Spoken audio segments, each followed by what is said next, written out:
I have the AC off, so we're probably gonna start melting. Shoes. Who doesn't love shoes? I did just sweat my ass off and I was like, no, it's not worth it.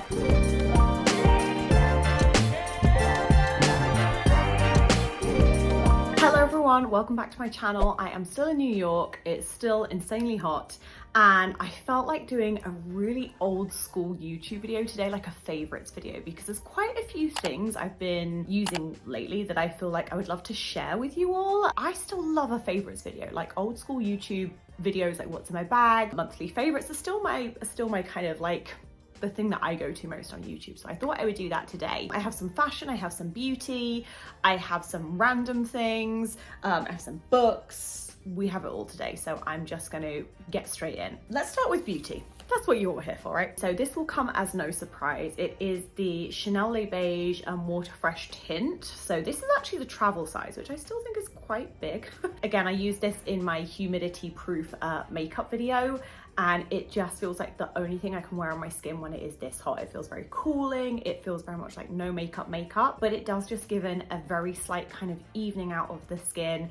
And on me, it does last really nicely. Okay, next up is Makeup by Mario Matte's palette. Now, I don't know if I've shared this before in an actual like favorites video, but I still think this is such a good one. Like whether you're a makeup artist or just an everyday makeup consumer, makeup lover, it's one of those palettes that I think once you have this, it's going to eliminate you having to buy lots of other things that are similar. I do particularly like that it has a black shadow in it. I know some people are like, I never use the black, but I like using a black shadow in place of a liner when I want a softer look. The quality of these, they are very easy to blend, very buttery, and there is zero fall down. So if I want to do my foundation first, then use these, I just feel like this is a really good palette and everyone should have it in their collection. So another Chanel makeup favorite that I think people will be quite surprised that I'm choosing this one, but it is the Chanel Liquid Liner. Now, I have it in the dark brown shade, and I saw they do this in Rouge Noir, which I really think I might have to purchase. And the reason why I love it is because it's more of a paintbrush than a felt tip pen. I cannot stand felt tip pen liners. They just do not work on my eyes. If anyone has a good one, let me know in the comments below, and I'll be sure to check that out. But this one is so good. It's so good. It's like the perfect rich chocolate. It's dark enough where you're like, is it black, is it brown, but just softer than a black. This has become my go-to liner that I'm wearing every day. Doesn't budge in the humidity. It doesn't say it's a waterproof liner. I think it's just like long wear, but I really, really love it. And I think it's the brush makes it very easy to apply. So wanted to give that a shout out because I've probably been wearing this in like nearly all my Instagram posts since I had it. Okay, so I remember when I showed these on my Instagram, I did a reel. I'll try and like put it in here so you can see the snippet of the reel. I don't know if anyone's heard of the brand Cadence. So they're little like travel pots, and I am obsessed. Nothing in here is sponsored today. I bought these all with my own money. It started first with this size, 1.32 fluid ounces, but they're magnetic for one. So again, it's just the way they store and you can travel with them makes it so easy. So I have a serum one, I have a moisturizer. I basically brought a ton of this size first, and then I loved it so much I brought the smaller sizes as well. So in here I've got like face moisturizer. You can even get ones with like little logos on. So this is like my medication. I keep this in my handbag. And what I love is these things are called tiles, and they're magnetic too. Again, you can have like custom ones made as well. You can just change out the tops, so you can use your pots for multiple different things. Leak proof. I wouldn't say they're like super lightweight because they definitely have like enough weight to them that they feel very good quality, and that was why I wanted to purchase these. Magnetic, so they kind of like all sit together really nicely when you're traveling, and just super good quality. Like my beauty routine, I enjoy the aesthetics of packaging. I enjoy the aesthetics of the feel, the kind of tactileness of product and the user experience. And I think especially, I don't know if anyone else feels this, but when you travel and you put them into like, don't get me wrong, they do the job, like the cheap Muji bottles, it just always feels a bit like, mwah, mwah. Maybe it's just me, but I found these and I was like, oh, this still feels like a luxury experience for me. And I love just having them all lined up with their little tiles on top so I can see what they are. Like I said, I've traveled with these quite a lot now, probably done like 3 or 4 trips with them. I've not had anything leak. Super happy with them and highly recommend. Okay, I have the AC off, so we're probably gonna start melting. Watch my tips for humid makeup video if you want to see my tips on that. I'll put it somewhere here. Next thing I want to talk is style, because earrings definitely having an earring moment. I've never not been having an earring moment, but I'm enjoying it. In particular, Acme's earrings. Now these are actually Majuri today. I want to show you the earrings I've been wearing the most and I get a lot of questions on. So Acme's actually had a sample sale while I was in New York, which I was so excited about. And I picked up these, which have been on my wish list from them for ages. These gorgeous sterling silver, and then they have like Baroque pearls on the bottom. So I picked up those ones. I'm obsessed with those. And then I do have this pair as well, which I actually brought last time I was in New York. I need to kind of polish them a little bit. But these have this gorgeous kind of like an oval, but very sculptural with a pearl as well. You know, I love anything with a pearl. And then the other earrings I've been wearing so much, and I think I want to buy more pieces from this brand because I've been so impressed, are the Lee Studio. I don't know if it's Lee Studio or Lie Studio, but I have worn these so much and I feel like these are the perfect earring when you want something that feels minimal yet bold. Like there's a boldness in them in the size, but there's still a very kind of clean aesthetic that I really, really love about those. So I've been wearing those nonstop. Both of those are silver.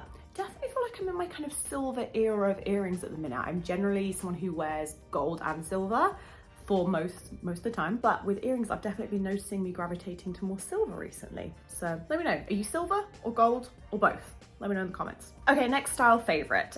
This was such a good find. This was from a thrift store in East LA, and I don't even know if you can still buy them as they are. It's by the Sak. This is the little like tag on it, which I do need to take off. I just keep forgetting the Sak.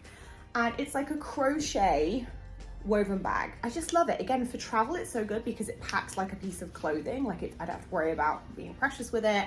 And it's almost like a kind of khaki, olivey, mole kind of color, like that very kind of like in between khaki and like a taupey color. And I just love it. Everything is crocheted, it is lined, but it's so nice for a kind of like summer bag where you just want something you can throw a book in, throw your wallet in. It has a little thing on the back. Like I said, this was thrifted. I think I paid like 20 bucks for this, but because it's by the Sak, I don't know if they still make them or there's something similar. And for me, it had very much kind of like Row vibes without the Row price tag, but I'm just obsessed. I think it's so nice. And I've used this a ton being in New York. Okay, next one, shoes. Who doesn't love shoes?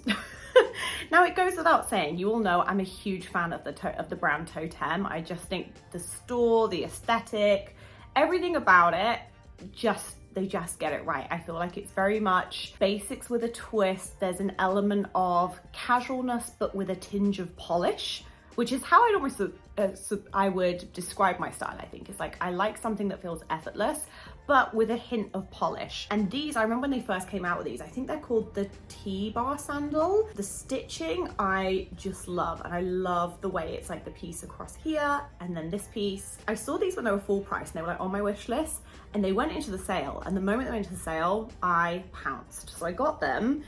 They also had them in tan. And I can confirm, by the way, they're very, very comfortable. I wear them in a size 40. However, the tan ones, I was like, oh, shit. I waited to get the black ones to see how comfortable they were. By the time I did that, the tan ones had sold out. And I'm very much that person, if I like something, I will get it in like black, brown, cream, or something like that. Like I like having things that I know I love and wear all the time in multiple colorways. Online, they'd sold out, but when I went to the store, when I got to New York, they had the tan in stock. And they are so good. So good. Now, these are actually a 41, which I was like, can I do a 41? And I think because of the way the stitching is quite far in, it doesn't look weird me wearing a size bigger. And I think because they're a thong sandal, I can get away with it. Now for me, I just knew I wear my black ones so much that I was like, if I can get the tan ones, I will wear those a ton as well. And again, they've been just as comfy having them one size bigger. But my black ones are a size 40, these are a size 41. And I love them. And again, both of them I managed to get in the sale. So if you can't find them on the Totem website, I recommend trying, is it called Essence? I think someone said, where it's spelled like SS. Like I always think of it as like S-Sense. But my friend was like, no, it's Essence. I was like, okay. But try them. See, they often have like really good Totem sale pieces still in stock. Dish waistcoats. If you like me and you love a blazer, which I do, and you feel sad that you can't wear a blazer when it's this hot, I actually tried the other night and I did just sweat my ass off, and I was like, no, it's not worth it. I feel like a waistcoat is such a good piece to have that gives you that feeling of being like having tailoring. But again, especially if it's linen as well, I just think the dish pieces are so nice. I know for some people the customs duties can be a little bit scary. I haven't had any, touch wood, being in the US, coming from Australia to the US.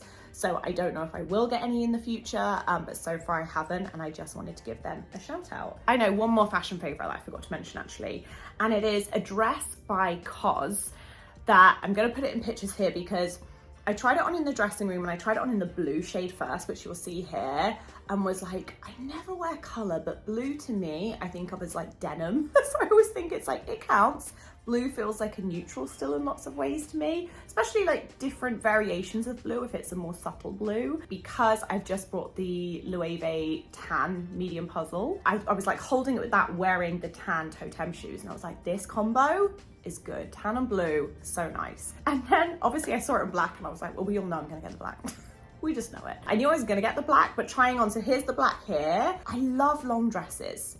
I feel like for me now, like there's something so comfortable and chic about a very long dress. It just feels like you can put a heel on, it looks dressy. You can put flat on, and it just looks like an elevated day dress. But I love both these dresses, and I wanted to mention something that is in season right now. It's available right now. Again, the totem ones were on sale.